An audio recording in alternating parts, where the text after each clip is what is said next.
Assalamualaikum warahmatullahi wabarakatuh. Oke teman-teman semuanya, masih kembali lagi bersama kita berdua. Ada saya Iksanuddin dan saya Esa Rizkia. Dan seperti biasa kita akan membuat video-video yang menghibur dan juga informatif ya. Dan kali ini menurut saya cukup informatif ini karena kemarin kita kan baru aja pakai ini ya, baju sedondong. Sedondon nggak sedondong lagi. Sedondon ya sekeluarga dan itu apa ya, cakep banget sih kalau menurut kita. Pas dipakai di tempat umum pun keren-keren, apalagi seragam gitu ya, satu keluarga warnanya sama, itu bagus. Sampai nanti banyak yang mengusulkan untuk dipakai di hari raya Idul Adha ya, Idul Kurban nanti insya Allah ya kita pakai. Saya udah beli butangnya yang bagus ya kan. Terus nanti kalau kita ke Malaysia lagi, aku mau beli lagi yang punya aku. Ya udah, kali ini kita penasaran nih, jadi menelisik ke sejarah ya. Asal usul penciptaan baju Melayu dan baju kurung itu seperti apa? Nah, itu penting tuh. Ya udah, 1, 2, 3. Asal usul di sebalik penciptaan baju Melayu dan baju kurung.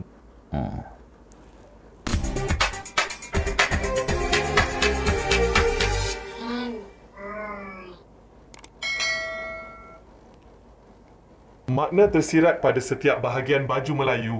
Tak kira apa perkara sekalipun di dalam dunia ini, ia semestinya dimulakan dengan langkah pertama. Dan ia termasuklah dengan baju tradisional orang Melayu yang sangat sinonim dengan perayaan umat Islam, iaitu Hari Raya Aidilfitri dan Aidiladha. Malah ia juga dikenakan bagi majlis-majlis rasmi dan keagamaan, membuatkan baju Melayu sangat rapat serta tidak dapat dipisahkan daripada budaya Melayu. Namun, adakah kita ini hanya generasi yang hanya tahu menyarungkan warisan tradisi ini tanpa cuba menyingkap dan memahami asal-usul warisan berharga ini? Jika kita singkap semula sejarah, baju Melayu bermula sekitar 700 tahun lalu. Ia dipercayai diperkenalkan oleh Sultan Muhammad Shah yang kaya dengan falsafah dalam berbusana di zaman Empayar Melaka. Pada ketika itu, Sultan mengkehendaki orang Melayu mempunyai penampilan khusus bagi menampakkan sebagai satu bangsa yang mempunyai jati diri dan tidak seperti baju atas angin seperti yang dipakai oleh pedagang India atau Arab pada zaman itu. Menurut Prof. Madya Datuk Paduka Dr. Muhammad Rosli Saludin, Timbalan Dekan Pengajian Siswazah, Fakulti Bahasa dan Komunikasi, Universiti Perguruan Sultan Idris UPSI, pada zaman Melaka baju Melayu pada mulanya direka bentuk agak singkat dan ketat seperti baju dipakai pesilat. Namun, evolusi rekaan baju Melayu bermula dengan setiap pengubahsuaian mendapat izin dan persetujuan Sultan. Baju yang pada asalnya ketat berseluar singkat berubah kepada longgar dan labuh seperti yang kita pakai pada hari ini. Walaupun berubah, tujuan penghasilan baju Melayu masih tetap sama, iaitu pemakaiannya oleh orang lelaki melambangkan identiti bangsa dan bukan hanya sekadar menutup aurat. Malah, cara baju tradisional ini dikenakan bukan sembarangan tetapi mempunyai falsafah unik dan tersendiri. Seperti yang terdapat dalam budaya Melayu, cara pertuturan dan perlakuan bangsa adalah sangat berhemah dan ini juga diterjemahkan dalam cara pemakaian. Hal ini mendidik orang Melayu generasi muda secara tak langsung melalui gaya pemakaian. Jenis-jenis baju Melayu dan maksudnya. Terdapat dua rekaan baju Melayu, iaitu cekak musang dan teluk belanga. Pertama cekak musang dan kedua adalah teluk belanga. Jika anda lihat pada rekaannya, sudah tentu anda menyedari perbezaan utama, iaitu pada butangnya, di mana baju Melayu cekak musang mempunyai 5 butang manakala cekak musang mempunyai 1 butang. Dan perbezaan ini mempunyai falsafah yang tersendiri. Falsafah tersirat pada baju Melayu. 5 butang keseluruhan pada baju Melayu cekak musang merujuk kepada 5 rukun Islam dan 2 butang di atas pada kolar yang sedikit terasing daripada 3 yang lain bererti mengucap 2 kalimah syahadah dan solat 5 waktu. Jika hanya 3 butang dipakai 3 butang bawah, maka falsafah di sebalik menegakkan rukun Islam melalui pemakaian tidak tercapai. Berbutang 5 merujuk kepada 5 rukun Islam dengan 2 butang di atas bermaksud mengucap 2 kalimah syahadah dan sembahyang 5 waktu, selebihnya diwakili 3 butang di bawah. Malah terdapat puisi yang menjelaskan kepentingan memakai 5 butang baju cekak musang berbunyi, cekak musang berbutang 5, 5 rukun di dalamnya, 5 petua di bawahnya, 5 tiang ditegakkan. Bagi baju Melayu Teluk Belanga pula, satu butang tunggal ini membawa makna Tuhan Yang Esa dan ia disemadikan dalam puisi yang berbunyi, Teluk Belanga berbutang tunggal, tunggal satu Tuhan yang disembah, tunggal tidak dapat dianjak alih, tunggal tidak dapat dibelah. Persamaan bagi kedua-dua baju Melayu tradisional ini adalah jumlah poket iaitu 3 poket, 1 poket di atas dan 2 poket di bawah. Ya Allah, Ketiga-tiga poket ini merujuk kepada iman, ihsan dan Islam. Maksud baju Melayu berbutang 7. Walaupun begitu, terdapat pandangan lain yang menyatakan bahawa baju Melayu sebenarnya memiliki 7 butang. Jenis baju Melayu ini dikatakan hanya dipakai oleh golongan bangsawan, manakala pemakaian butang kurang daripada 7 khas untuk orang kebanyakan. 7 butang ini membawa erti 7 lapisan langit dan bumi serta 7 tingkat syurga dan neraka. Penghasilan 7 butang ini dikatakan bertujuan untuk sentiasa memperingatkan golongan bangsawan kepada Allah Yang Maha Esa. Samping menjadi pelengkap baju Melayu, tanpa samping ia kelihatan tidak lengkap dan janggal kerana samping juga mempunyai maksud tersirat sama ada si pemakai masih bujang atau sudah berkahwin. Menurut tradisi, lelaki yang sudah beristeri hendaklah memakai samping sehingga ke bawah paras lutut, manakala mereka yang bujang harus di atas paras lutut.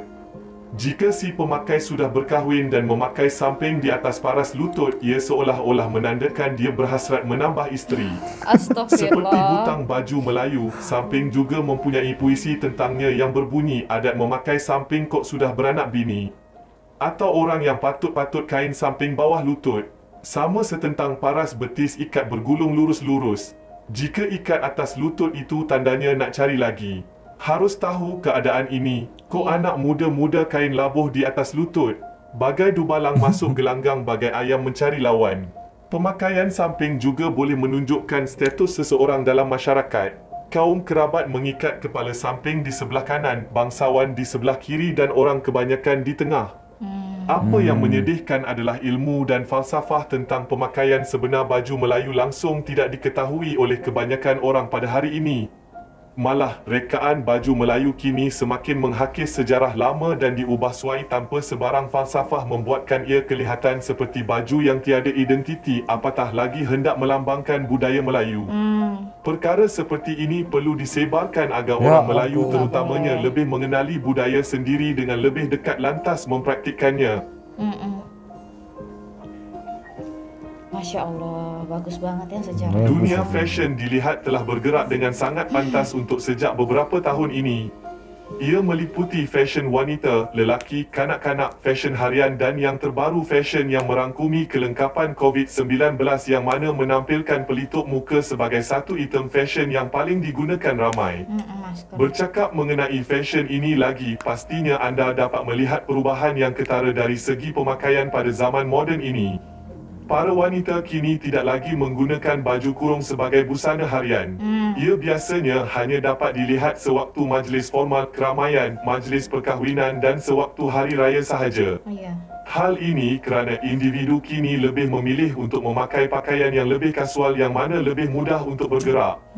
Jadi, hari ini kami akan mengupas lanjut mengenai sejarah baju kurung dan bagaimana busana ini menjadi salah satu pakaian tradisional yang gemilang sepanjang zaman. Asal-usul baju kurung. Baju kurung adalah salah satu gaya pakaian masyarakat Melayu yang tertua. Ianya dicipta dan dipopularkan oleh Tun Hasan Temenggung iaitu putera Bendahara Seri Maharaja Tun Mutahir pada Kesultanan Melaka abad ke-15. Seperti yang anda ketahui sebelum ini, Melaka adalah sebuah tempat pelabuhan dan pusat perdagangan entrepot. Ia menyaksikan ribuan pedagang daripada negara China, India dan Timur Tengah datang untuk berdagang. Dalam masa yang sama mereka berdagang, pelbagai budaya dan juga adat turut ditampilkan. Sudah tentu juga gaya pemakaian sebelum adanya baju kurung banyak dipengaruhi oleh para pedagang yang hadir. Menurut sejarah Melayu, Sultan Mansur Shah, penguasa Melaka yang ke-6 pernah melarang wanita Melayu untuk memakai kain sarung atau kain kemban dari bahagian bawah dada kerana ia tidak melambangkan identiti seorang wanita Islam pada ketika itu. Setelah kejatuhan Kesultanan Melaka, versi lain dari baju kurung telah dicipta sewaktu Kesultanan Johor. Sultan Abu Bakar dikreditkan sebagai pereka gaya baju kurung Teluk Belanga pada tahun 1866. Baginda telah mempopularkan pakaian warisan dan menjadikannya pakaian rasmi orang Melayu Johor. Baju kurung Teluk Belanga ini dilihat lebih panjang dan longgar yang mana ia diberi nama bersempena ibu kota kesultanan pada masa itu, Teluk Belanga di Singapura. Selain baju kurung Teluk Belanga, terdapat beberapa variasi lain yang diperkenalkan mengikut negeri. Ia termasuk baju kurung cekak musang, rekaannya seakan baju kurung Teluk Belanga kecuali pada leher yang mempunyai kola dengan lubang untuk 5 butang. Gaya baju kurung ini dipercayai mendapat pengaruh dari India dan China. Baju kurung Kedah ia dipercayai dipengaruhi oleh budaya Thailand kerana ia hadir dengan rekaan blaus pendek paras pinggul dan biasanya dipakai dengan kain batik tanpa banyak hiasan. Gaya Kedah dianggap sebagai pakaian longgar dan pakaian harian yang popular di negeri-negeri utara di Malaysia. Baju kurung Pahang turut dikenali sebagai baju kurung Riau Pahang yang diilhamkan oleh Tengku Ampuan Mariam Puteri Sultan Ahmad Al-Muazzam Shah. Berbeza dengan baju kurung biasa, gaya Pahang mempunyai kola cekak musang dengan 7 atau 9 butang. Baju kurung Perak diilhamkan oleh royalti Perak dan Aceh. Ia dipakai dengan seluar sama seperti baju Melayu lelaki. Ia mempunyai kola dengan gaya cekak musang dan menyerupai pakaian wanita Aceh.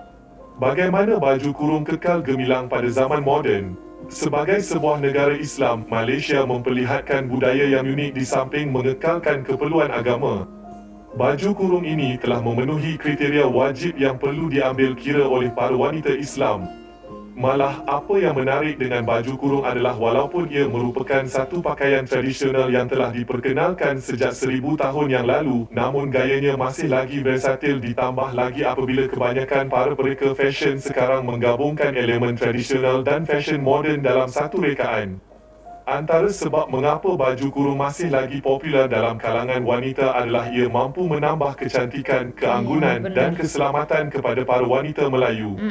Sekitar 90% wanita Melayu mengatakan bahawa baju kurung itu cantik dan mereka gemar memakai baju kurung. Ya, saya juga Selain gemar. itu, baju kurung juga cukup longgar dan sesuai untuk semua wanita yang membuat mereka berasa selesa dan selamat. Ya. Baju kurung ini juga bukan hanya dipakai oleh para wanita di Malaysia sahaja, malah ia turut digunakan oleh wanita di Brunei, Indonesia, Singapura dan selatan Thailand. Iya. Akhir sekali, baju kurung telah berkembang seiring dengan perubahan waktu dan mengikut kesesuaian si pemakainya, rekaannya tetap sama.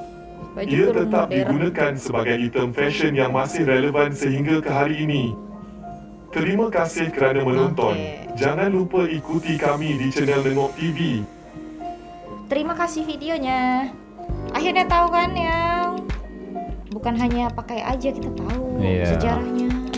Oke, itu tadi teman-teman ya, asal usul penciptaan baju Melayu dan baju kurung. Jadi baju Melayu tadi filosofinya tinggi sekali ya. Luar biasa. Untuk butangnya aja melambangkan rukun Islam, dan yang dua kenapa mepet di atas itu ternyata filosofinya itu adalah 2 kalimat syahadat dan sholat tadi ya. Terus yang cekak musang tadi ya, yang satu aja itu melambangkan keesaan Allah itu tadi. Itu luar biasa filosofinya penciptaannya baju Melayu ya. Kalau baju kurung menurut saya ini apa ya, semua wanita muslimah di dunia kalau melihat baju kurung Ya pasti pakai. pasti suka. Iya. Pasti suka sih menurut saya.